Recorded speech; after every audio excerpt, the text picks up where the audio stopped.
अपर्णा जी।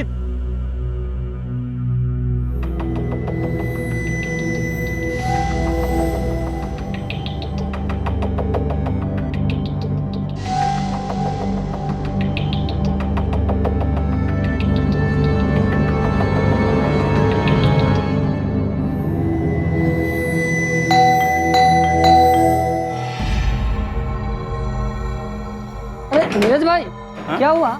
देखिए ना, ये अपर्णा जी दरवाजा नहीं खोल रही है। दरवाजा नहीं खोल रही? हाँ, मैंने कई बार बजाया लेकिन कोई रिस्पांस नहीं है, जबकि उन्होंने खुद ही आज मिलने के लिए मुझे बुलाया था। नीरज भाई, अंदर से बदबू कैसी आ रही? बदबू तो बहुत अजीब सी आ रही है, पता नहीं अंदर क्या रखा हुआ है। अरे अपर्णा जी दरवाजा नहीं खोल रही यार।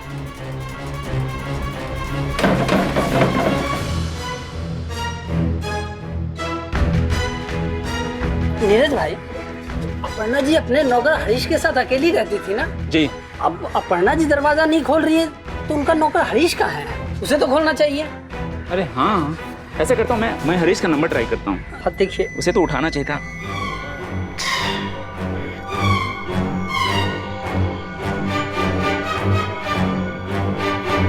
अरे उसका फोन तो स्विच ऑफ बता रहा है।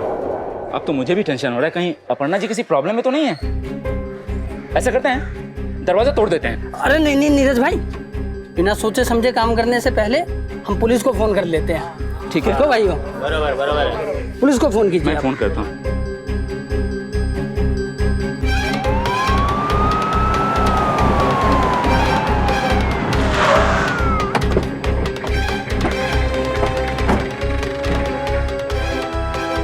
हाँ, क्या हुआ? सर, मैंने ही आपको कॉल किया था। यहाँ अपर्णा जी रहती हैं, लेकिन दरवाजा नहीं खोल रही है और बहुत अजीब सी बदबू आ रही है।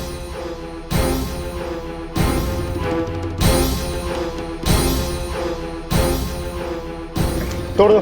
जी सर।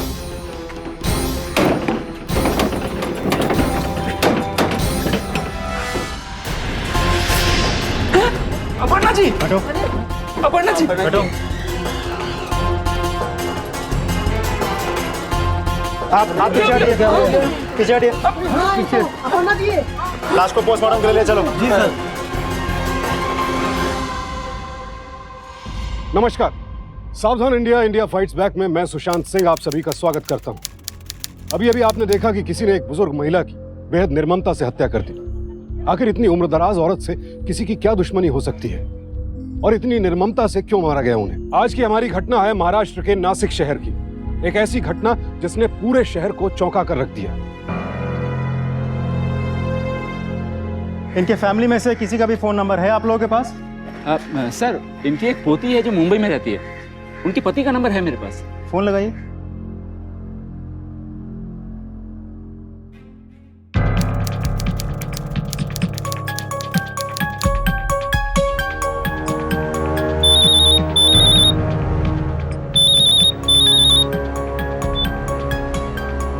हाँ बोलो नीरज। क्या हुआ संजय? अंजलि, वो दादी। क्या हुआ दादी को? डॉक्टर ने अपनी रिपोर्ट बना दी। अंजलि जी, आपकी दादी की डेथ एक नेचुरल डेथ, इसलिए मुझे नहीं लगता पोस्टमार्टम करने की कोई ज़रूरत है। डॉक्टर के हिसाब से घर से बाहर निकलते वक्त आपके दादी ने पहले लकड़ी का दरवाज़ा खोला होगा और फिर उन्हें अचानक अस्थमा का अटैक आ गया। क्योंकि उनके हाथ में अस्थमा का पंप नहीं था, इसीलिए लकड़ी का दरवाज़ा और लोहे के ग्रिल के बीच में गिर पड़ी और उनकी मौत हो गई। ये घर में कुछ भी चोरी भी नहीं हुई है और जहां तक मुझे लगता है ये कोई लूटपाट का भी मामला है नहीं, तो इट्स अ नेचुरल डेथ। तो आप लोग अंतिम संस्कार की तैयारी कीजिए।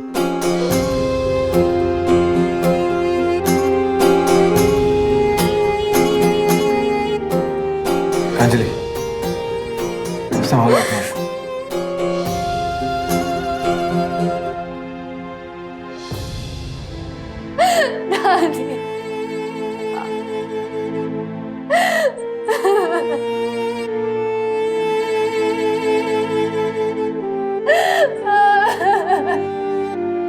दादी, दादी। नीरज, देखो ये जगह हमारे लिए नहीं, दादी के अंतिम संस्कार का सारा इंतजाम तुम्हें ही करना होगा। डोंट वरी संजय, तुम अंजलि का ख्याल रखो।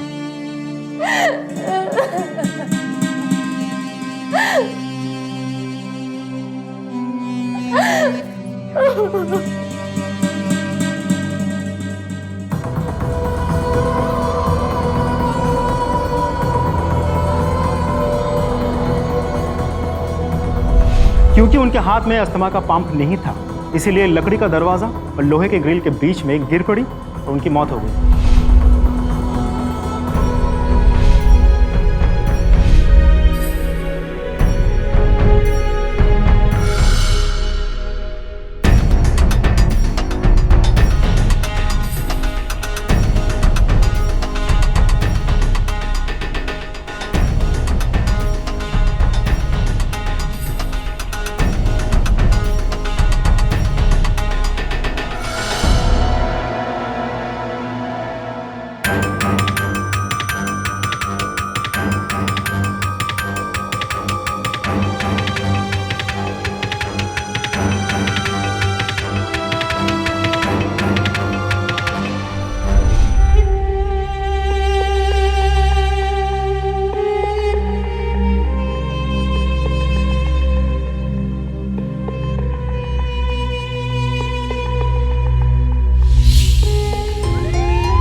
रुक जाइए, अंतिम संस्कार के लिए अभी बॉडी नहीं ली जा सकती, मैं पोस्टमार्टम के लिए भेजना होगा।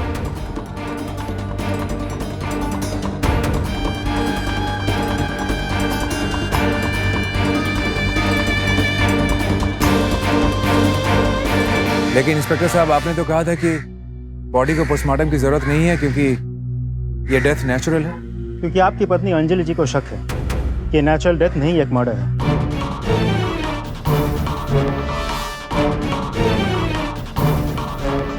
सर, मैं अपनी दादी को अच्छे से जानती हूँ। घर से बाहर जाते वक्त वो कभी भी अपना अस्थमा पंप नहीं भूलती थी, लेकिन जब मैं यहाँ आई तो उनका पंप पर्स में नहीं बल्कि अंदर रैक पे रखा हुआ था। इसका मतलब है कि दादी घर से बाहर नहीं जा रही थी। लेकिन अंजलि, ये भी तो हो सकता है कि दादी पंप लेना ही भूल गई हो।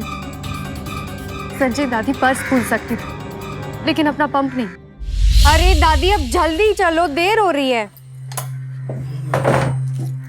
अरे दादी, अब चलो, भी लेट हो जाएगा। हाँ बाबा, हाँ आ रही हूँ। इस उम्र में अभी कितना भगावे, थोड़ी तो शांति रख। चलाती हूँ। अरे बाप रे, मेरा पर्स भूल गई। दादी, पर्स छोड़ो, आपने अपना पंप लिया, वो फुसफुस। अरे इस उम्र में मैं सब कुछ भूल सकती हूँ, तू चिंता मत कर। लेकिन ये मेरा फुसफुस ये नहीं भूल सकती। अच्छा, आपकी दादी यहाँ अकेली रहती थी या इनके साथ कोई रहता था? उनके साथ हरीश नाम का एक सर्वेंट था, लेकिन जब से हम लोग यहाँ आए हैं हमने उसे नहीं देखा। उसका अता पता है आपके पास? इंस्पेक्टर, दरअसल पिछली बार जब हम यहाँ आए थे तो हमने ही हरीश को यहाँ पे रखवाया था। नीरज ने उसे हमारे पास भिजवाया। जी, मैं उस नौकर को तब से फ़ोन लगा रहा हूँ जब से मैं अपर्णा जी से मिलने आया था, लेकिन उसका फ़ोन स्विच ऑफ बता रहा है। वैसे आप इन लोगों के कौन लगते हैं? वैसे तो मैं इस एरिया का प्रॉपर्टी डीलर हूँ, लेकिन अपर्णा जी मुझे बहुत अच्छी तरह जानती थी। सर, नीरज जी हमारे फैमिली मेंबर जैसे हैं। ओके, देखिए घर में चोरी वगैरह तो नहीं हुई है, इसलिए नौकर का मोटिव मुझे नहीं लग रहा है, लेकिन फिर भी पूछताछ करना जरूरी है। आपके पास उसका अता पता, एड्रेस, फ़ोन नंबर वगैरह कुछ है? जी, नंबर तो उसका लग नहीं रहा है, लेकिन उसके गांव का एड्रेस है मेरे पास। एड्रेस और फ़ोन नंबर लो और पता करो, और बॉडी को इमीडिएटली पोस्टमार्टम के लिए भेज दो। अंजलि जी, आपसे एक रिक्वेस्ट है, जब तक हम किसी नतीजे पर नहीं पहुँच जाए, आप और आपके पति संजय जी शहर से बाहर मत जाइए। जी।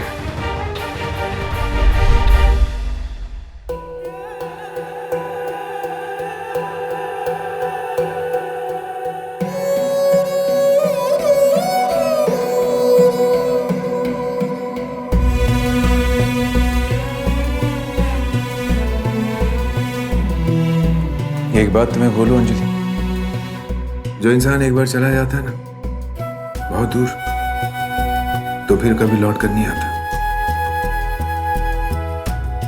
दादी हमसे बहुत दूर जा चुकी है, वो कभी अब वापस नहीं आएगी। फिर ये पुलिस केस वगैरह ये सब करके क्या फायदा है बताओ?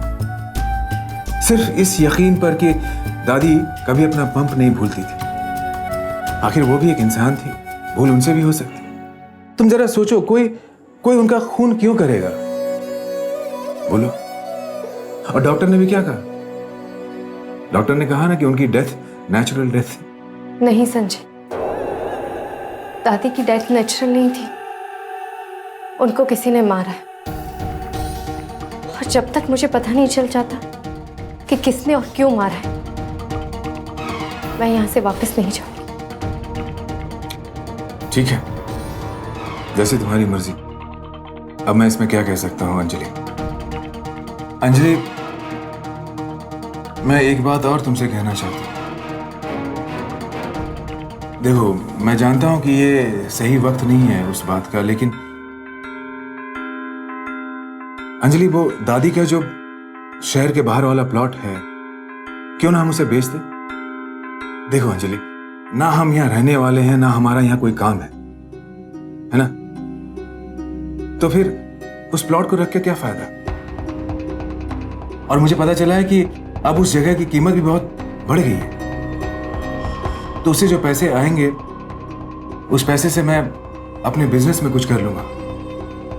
तुम तो जानती हो अंजलि कि इस सेशन की वजह से मेरे बिजनेस में कितना बुरा असर पड़ा है, कितना बुरा चल रहा है मेरा बिजनेस। और अब हम यहाँ जब कुछ दिन रहने वाले हैं, तो क्यों ना एक अच्छा बायर ढूंढ ले। ठीक है, मैं एक बार नीरज जी से बात कर लूंगी।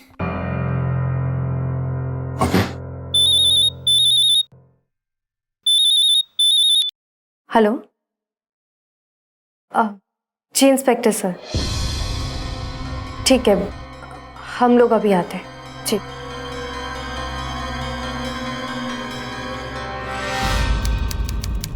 यही आपकी दादी का नौकर है? जी सर, यही हरीश है। साहब, हमें कुछ पता नहीं था साहब। 3 दिन पहले अपर्णा मैडम ने हमें छुट्टी दी थी, गांव गए थे, कुछ काम था। हमें क्या पता था कि हमारे जाते ये सब हो जाएगा। झूठ बोल रहा है तू? नहीं साहब, हम आपसे झूठ क्यों बोलेंगे? अपने सच का सबूत भी नहीं दे सकते साहब। अपर्णा मैडम जिंदा होती तो वही बता देती कि हम झूठ नहीं बोल रहे हैं। ठीक है, जा तू, लेकिन जब तक ये केस सॉल्व नहीं हो जाता, शहर छोड़ के बाहर मत जाइए, समझा? जी साहब। चल। देखिए, हम अपनी तरफ से पूरी कोशिश कर रहे हैं, लेकिन हमारे हाथ ऐसा कोई भी सबूत नहीं लग रहा है जिससे हम किसी पे शक कर सकें या हमें इससे ज़्यादा कुछ पता चल सके। एक बार पोस्टमार्टम रिपोर्ट आ जाने दीजिए, सब कुछ पता चल जाएगा। जी, थैंक यू।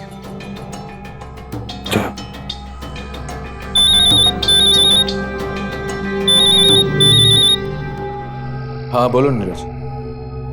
नहीं, देखो अभी कुछ पता नहीं चला है। हाँ, वो नौकर हरीश जो है वो मिल गया है, लेकिन उसके बातों से लगता नहीं कि उसने कुछ किया होगा। हाँ। अच्छा सुनो, देखो मुझे तुमसे कुछ काम है, मैं तुमसे कल सुबह मिलना चाहता हूँ। चलो हम कल सुबह मिल लेते हैं। ओके? हाँ ठीक है, ओके बाय। नीरज चलो।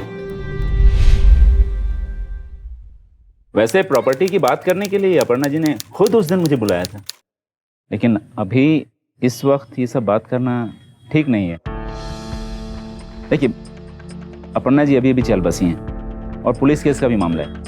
देखिए, मेरे ख्याल से तो हम लोगों को थोड़ा इंतजार करना चाहिए। प्लॉट हम बाद में बेच लेंगे।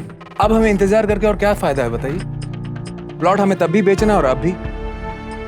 दादी की जिंदा रहते रहते इस प्लॉट का फायदा उसे हुआ नहीं। कम से कम उनके जाने के बाद उनके परिवार वालों को तो इसका फायदा हो जाए। क्या कहते हैं आप? देखिए, मेरे कहने का मतलब तो सिर्फ। हाँ इंस्पेक्टर साहब। अंजलि जी, आपसे कुछ बातचीत करनी थी, मैं आपके घर आ रहा हूँ। ठीक है, हम लोग अभी घर पे पहुंचते हैं। जी संजय, हमें अभी घर जाना होगा, इंस्पेक्टर साहब आए। क्या हुआ, कुछ बताएं क्या? नहीं, वो तो घर जाके ही पता चलेगा, हम लोग बाद में बात करते हैं। ठीक है, चलो चलो।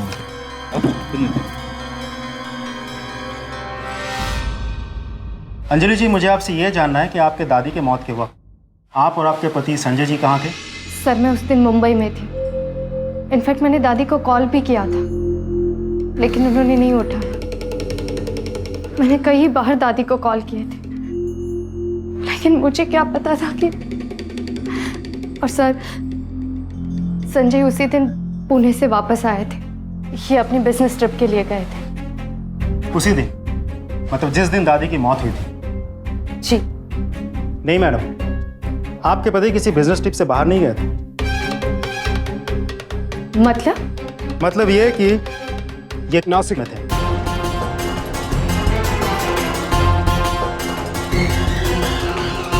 हीरा होटल बिल और टिकट। हाँ तो संजय जी, आपने सबसे झूठ बोला, क्यों? एक्चुअली मैं दादी से मिलने के लिए यहाँ आया था। ये बात मैं अंजलि को बताना नहीं चाहता था। बात ये है, मैं दादी से प्लॉट को बेचने के सिलसिले में बात करना चाहता था। इंस्पेक्टर साहब, मुझे पैसों की बहुत सख्त जरूरत है, अर्जेंटली जरूरत है। मेरा बिजनेस डूब रहा है। और जब वो नहीं मानी तो आपने उनका खून कर दिया और अब वो प्लॉट बेचना चाहते हैं आप, राइट? नहीं नहीं, ये बात सच नहीं है। मैंने दादी को नहीं मारा। मैं समझ सकती हूँ बेटा, लेकिन तुम्हारे दादाजी की यादें उस प्लॉट के साथ जुड़ी हुई है, इसलिए वो प्लॉट बेचना मेरे लिए थोड़ा मुश्किल होगा।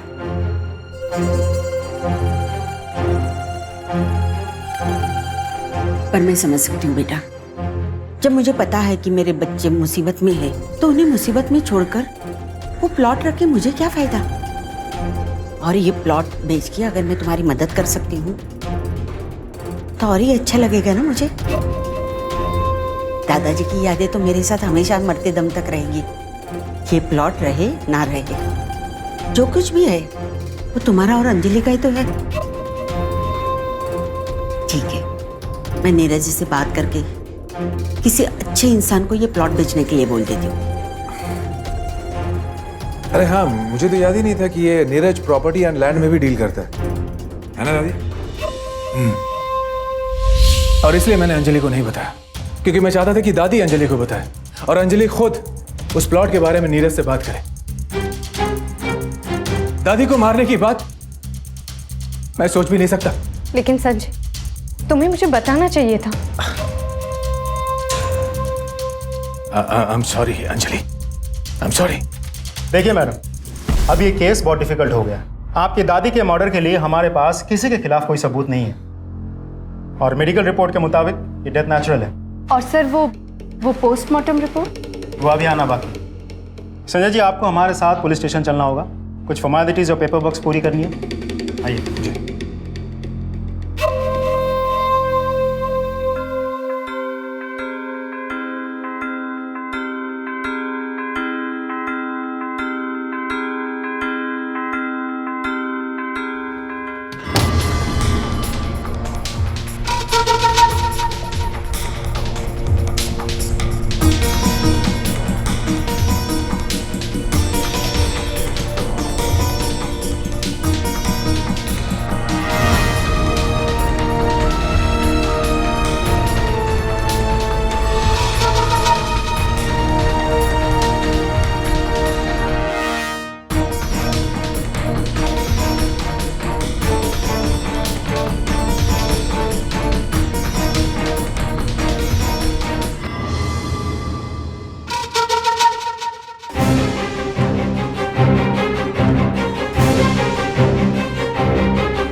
आपका शक बिल्कुल सही है अंजलि जी, ये कोई सिंपल नेचुरल डेथ नहीं है।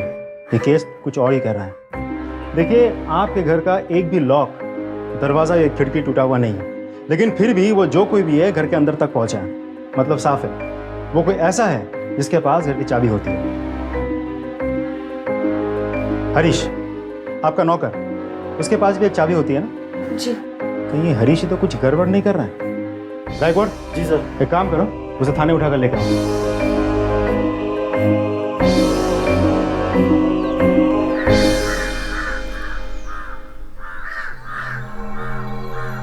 अबे रुक, हाँ साहब।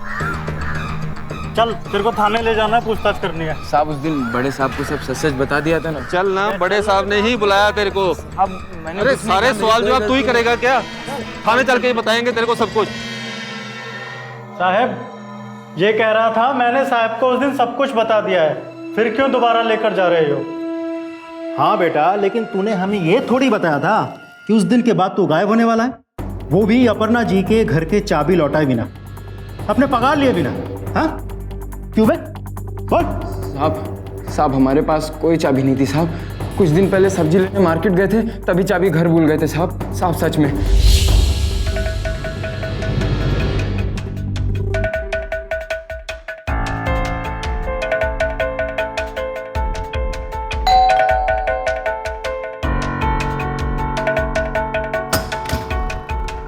बेल क्यों बजाई तूने? हाँ, चाबी कहाँ है तेरी? मैडम वो गलती से चाबी हम घर में ही भूल गए, आइंदा से याद से लेकर जाएंगे। इस महीने में ये तीसरी बार हुआ है तेरे साथ। हाँ, अगर चाबी रख के उसे इस्तेमाल नहीं करना है तो रख के फायदा ही क्या? जा पहले अंदर जा और मुझे चाबी ला के दे। चाबी लेके आ। जी। मुझे चाबी चाहिए। ढी मैं हो गई, चाबी ये भूल रहा है। बस उसी दिन के बाद मैडम ने हमसे चाबी ले ली। माता रानी की कसम साहब, उस दिन के बाद हमने चाबी को देखा तक नहीं।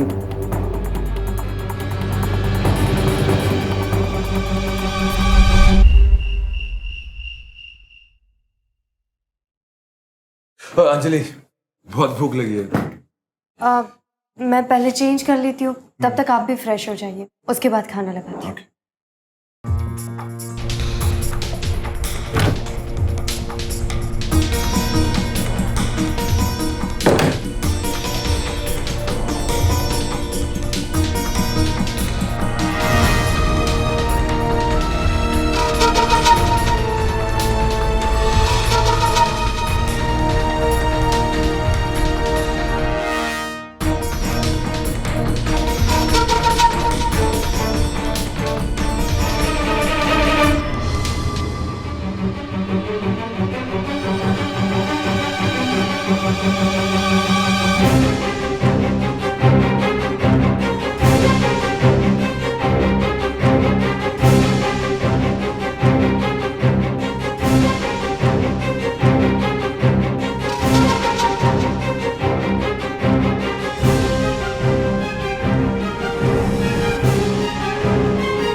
वापस चले जाओ तुम लोग, वरना अच्छा नहीं होगा। कौन हो तुम लोग?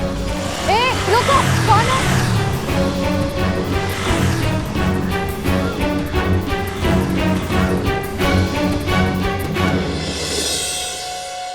देखो संजय, बायर बहुत अच्छा है, मैं बोल रहा हूँ।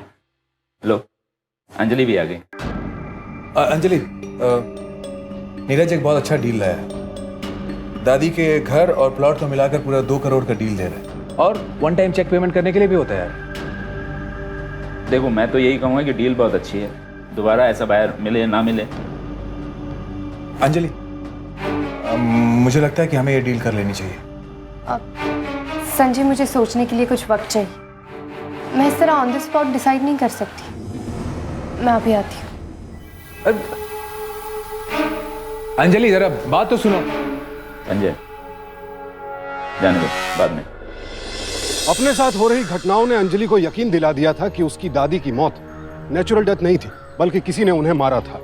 और अब शायद वो शख्स अंजलि के पीछे पड़ा था। खतरा धीरे धीरे बढ़ता ही जा रहा था।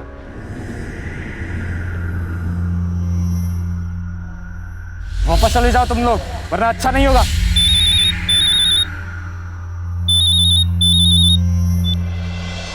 हाँ इंस्पेक्टर साहब। अंजलि जी, आपकी दादी की पोस्टमार्टम रिपोर्ट आ गई है।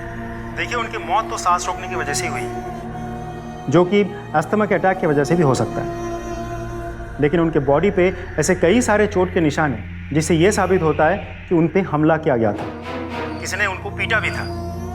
Anjali ji, it's not a natural death, ये एक मर्डर है।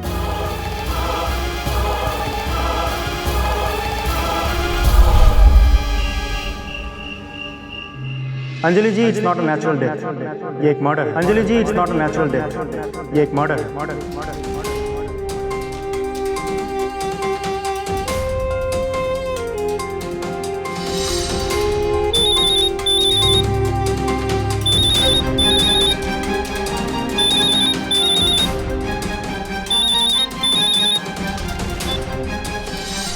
हेलो, तुम इस वक्त अकेली हो या पति के साथ हो?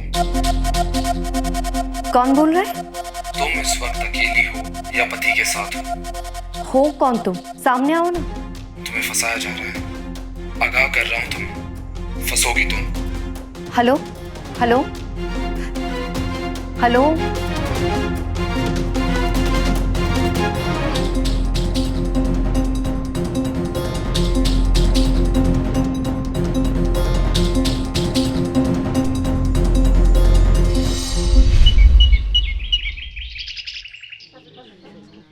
भैया गाजर कैसे? 20 का पाव किलो। पाव किलो दे दीजिए।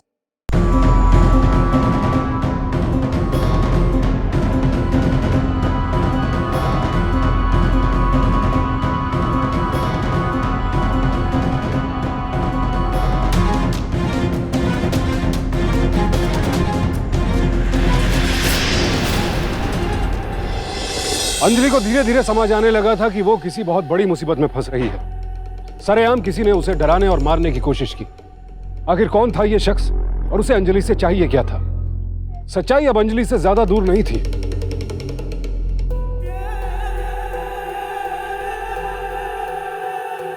भगवान का शुक्र है अंजलि कि वो पानी था, एसिड नहीं था। जरा सोचो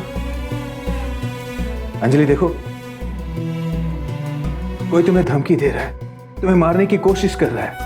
मुझे नहीं जानना है कि दादी को किसने मारा नहीं मारा। आई नो, मैं जानता हूं कि मैं बहुत रूड और मीन साउंड कर रहा हूं। जरा सोचो अंजलि, अगर तुम्हें कुछ हो गया तो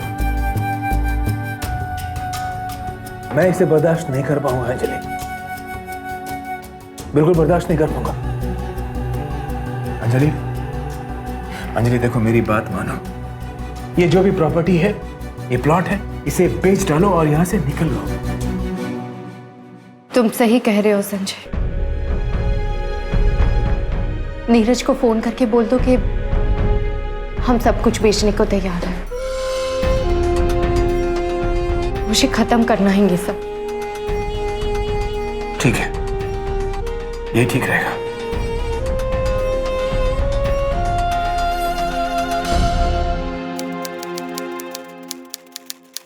थापड़ जी, ये यहाँ पे सेंड कर दीजिए।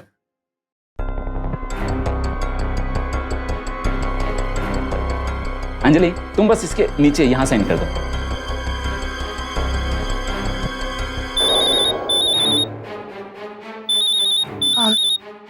Excuse me. हेलो। साइन मत करना, तुम्हें फंसाया जा रहा है। मुझसे एक बार मिल लो, मैं तुम्हें सब ठीक से बताऊंगा। सिर्फ आज साइन मत करना। तुम्हारे अच्छे के लिए बोल रहा हूँ मैं। अपना अच्छा चाहती हो तो किसी से मेरे बारे में कुछ भी मत बोलो। लेकिन मुझसे मिलने के बाद भी अगर तुम्हें ये डील करनी हो तो फिर तुम्हारी मर्जी। अगर तुम्हें भरोसा नहीं तो मिलने की जगह भी तुम्हें बता देना। मैं तुम्हें फिर से फोन करूंगा। बाय। हेलो। इसी बिजनेस को बढ़ाने के लिए अरे संजय, हमें अभी चलना होगा। सॉरी नीरज जी, हमें चलना होगा। सॉरी मिस्टर थापर, ये डील हम शाम को कर लेते हैं मिस्टर थापर। चलो संजय। अरे लेकिन ऐसे कैसे जा सकते हो बीच में हम? प्लीज संजय, जरूरी काम है। अंजलि कोई खास बात? जी जी नीरज जी, जरूरी काम है। चलो संजय, मैं तुम्हें बाद में बता दूंगी। चलो। नीरज,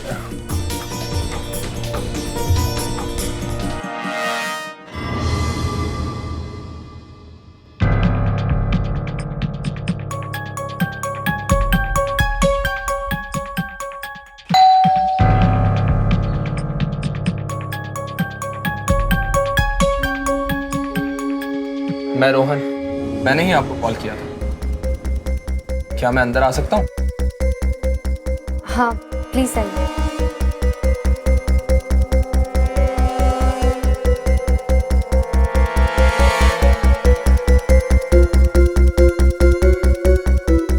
संजय, ये रोहन है जिन्होंने फोन किया। Oh hello. यहाँ बस। आई एम सो सॉरी, मुझे इस तरह से आप लोग को बार बार कॉल करने पड़े, लेकिन बिलीव मी, मैं सिर्फ आप लोग की मदद करना चाहता हूँ। ये जो कुछ भी आपके साथ हुआ है या होता आ रहा है, ये मेरे साथ 2 महीने पहले हो चुका है। मेरे पापा की डेथ के बाद सारी प्रॉपर्टी मेरे नाम हो गई। मुझे तो यहाँ रहना ही नहीं था। एक दिन एक डीलर एक क्लाइंट ले आया और मुझे कहा कि ये बहुत अच्छे रेट में तुम्हारी प्रॉपर्टी लेना चाहता है। मैंने उसे सारी प्रॉपर्टी बेच दी। उसने भी मुझे आधा कैश और आधा चेक में पेमेंट करके डील डन कर दी। अगले ही दिन वो कैश का बैग चोरी हो गया और मुझे तब पता चला कि जिस डीलर पे भरोसा करके मैंने अपनी प्रॉपर्टी बेची है, उसने मेरी प्रॉपर्टी मार्केट के रेट से सिर्फ 10% रेट में बिकवा दी थी। लेकिन मैं क्या करता? डील डन होने के बाद किससे लड़ता? जब मैंने और तहकीकात की तो मुझे पता चला कि मेरे पापा की डेथ एक्सीडेंट से नहीं हुई थी, बल्कि उनका खून हुआ था। और ये सब उस डीलर ने ही करवाया था। ये उसी डीलर का प्लान था।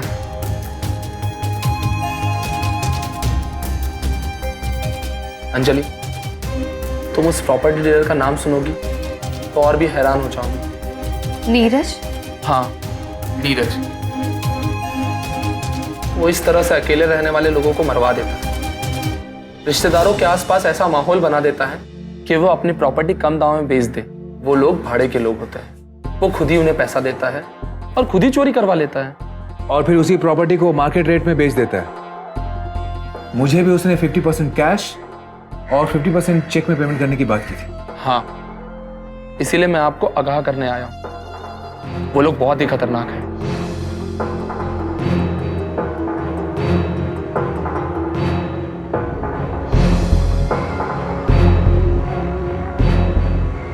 हेलो।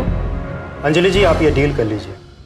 सब कुछ सुनने के बाद भी आप मुझे ये डील करने को कैसे कह सकते हैं? विश्वास कीजिए, मैं उसे सही वक्त पे अरेस्ट करूंगा। आपकी प्रॉपर्टी आपकी रहेगी।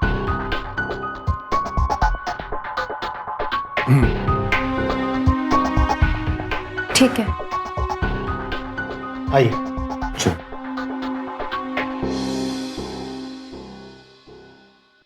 अंजलि यहाँ। जी। Good, now deal is done. ये रहा आपका 1 करोड़ का चेक और ये रहा 1 करोड़ कैश। कंग्रेचुलेशन। बधाई हो संजय, बधाई हो। बधाई नीरज, तुम्हें भी। कंग्रेचुलेशन। Thank you Neeraj. धन्यवाद थापर साहब। Thank you mister Thapar. बधाई थापर साहब। थापर आपको भी। ये तुमने बहुत सही डिसीजन लिया अंजलि। अब तुम लोग दोनों बेफिक्र होकर, तुम और संजय, नए सिरे से अपनी जिंदगी की शुरुआत करो। देखो, मैं जानता हूं कि दादी जी की यादें इस प्रॉपर्टी के साथ जुड़ी हुई हैं, लेकिन तुम चिंता मत करो। ये थापर जी बहुत अच्छे आदमी हैं, जैसा अपर्णा जी चाहती थी। Okay Neeraj. Okay, thank you very much. Thank you, all the best. Thank you Thapar साहब। चलो चलते हैं। ये मेरे लिए? जी हाँ, और ये कैश भी। Okay okay, bye. चलो बाय। बाय। Good luck.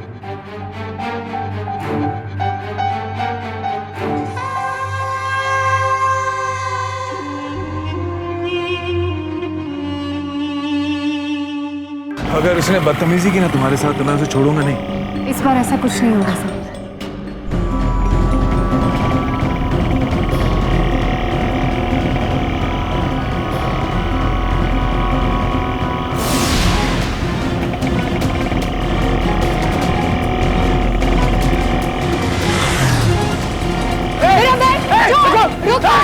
रुको संजय, संजय ऑटो। रिक्शा आ जाओ।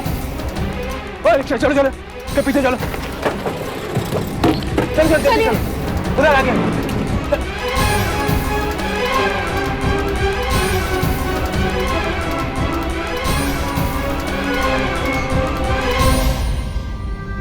चलो।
जी बोलो, भाई का काम सही होता है।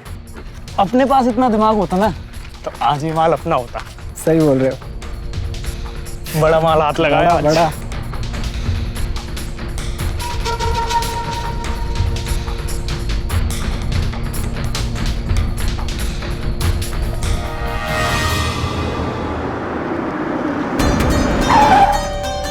चलो।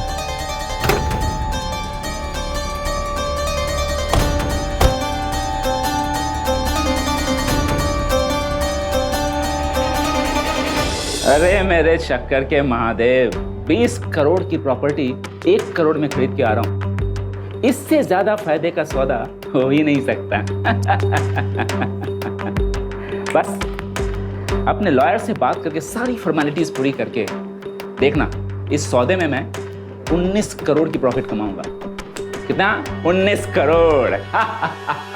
अरे वाह, कॉन्ग्रेचुलेशन नीरज।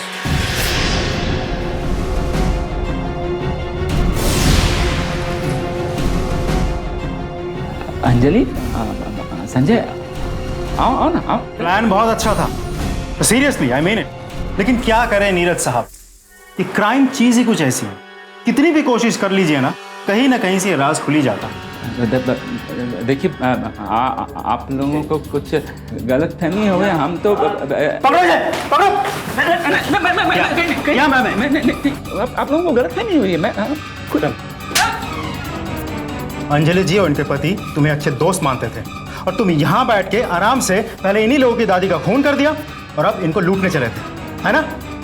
पूरी कहानी क्या है, सच सच बताओ, नहीं तो हम उगलवाएंगे। मैं बताता हूँ क्या क्या क्या किया हमने। ये लोग नौकर रखवाना चाहते थे अपर्णा जी के घर में, तो मैंने वहाँ नौकर रखवा दिए हरीश को। लेकिन वो नौकर हरीश, वो मेरा आदमी था, और जिस दिन वो काम करना था उस दिन। मैडम, हम 2 घंटे के लिए बाहर हुए हैं, 1 बजे तक आ जाएंगे। ठीक है बेटा, लेकिन पक्का जल्दी वापस आना, 1 बजे के पहले। हाँ जी मैडम। ठीक है। हाँ भैया, घर से निकल चुके हैं और डुप्लीकेट चाबी आपको दे चुके हैं, ठीक है? हाँ। और मैंने तुरंत अपने आदमी को वहाँ भेज दिया और उन लोगों ने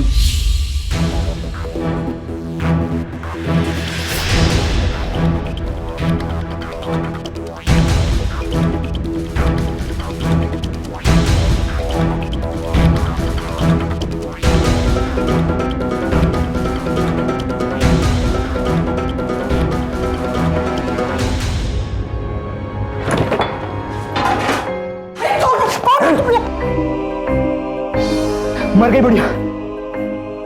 लगे रख।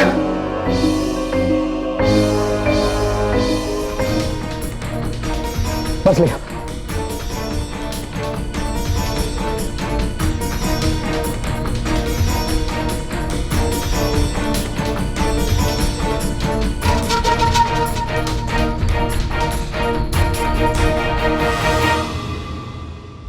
उसके बाद अंजलि और संजय यहाँ आ गए। मुझे संजय के फाइनेंशियल प्रॉब्लम के बारे में मालूम था, तो मैंने इन लोगों पे और प्रेशर डाला। अपने आदमियों से धमकी दिला के और 2 करोड़ का बायर लाके। बायर भी मेरा ही आदमी था। पूरा का पूरा फायदा सिर्फ मेरा ही था। और फिर तुमने इन लोगों के हाथों 1 करोड़ कैश भी लूट लिया, है ना? जी। नीरज, जब मैं मुंबई में होती थी और दादी यहाँ, पता है मैं किस यकीन के साथ वहां चैन से जी पाती थी? ये कि वहां एक शुभ चिंतक है, एक अच्छा दोस्त है जो मेरी जिंदगी की सबसे अनमोल इंसान का ख्याल रखता है। लेकिन नहीं, तुम पे भरोसा करना मेरी जिंदगी की सबसे बड़ी गलती थी। उस नौकर हरीश को उठा के लेके आओ। जी सर। अब उसका बाकी का वक्त जेल में ही बीते। चलो।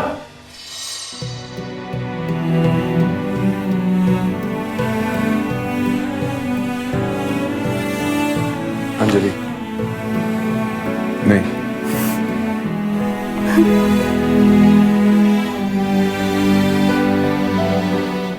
आज के जमाने में किस पर भरोसा किया जाए और किस पर नहीं, ये तय करना बेहद मुश्किल हो गया है।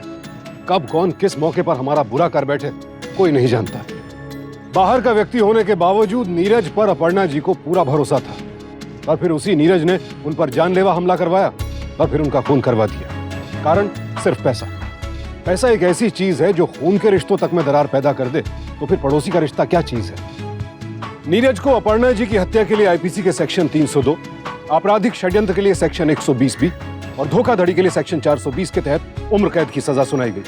अपर्णा जी के नौकर हरीश को भी गिरफ्तार कर लिया गया और इस षड्यंत्र में शामिल होने के लिए उसे सेक्शन 120B के तहत 3 साल कैद की सजा सुनाई गई। इसीलिए सावधान रहिए, सतर्क रहिए हर उस व्यक्ति से जो आपके बहुत ज्यादा नजदीक आने की कोशिश करे। इसी प्रार्थना के साथ अब मैं सुशांत सिंह आपसे विदा लेता हूं। फिर मुलाकात होगी ऐसी एक और सत्य घटना के साथ। देखते रहें सावधान इंडिया, इंडिया फाइट्स बैक।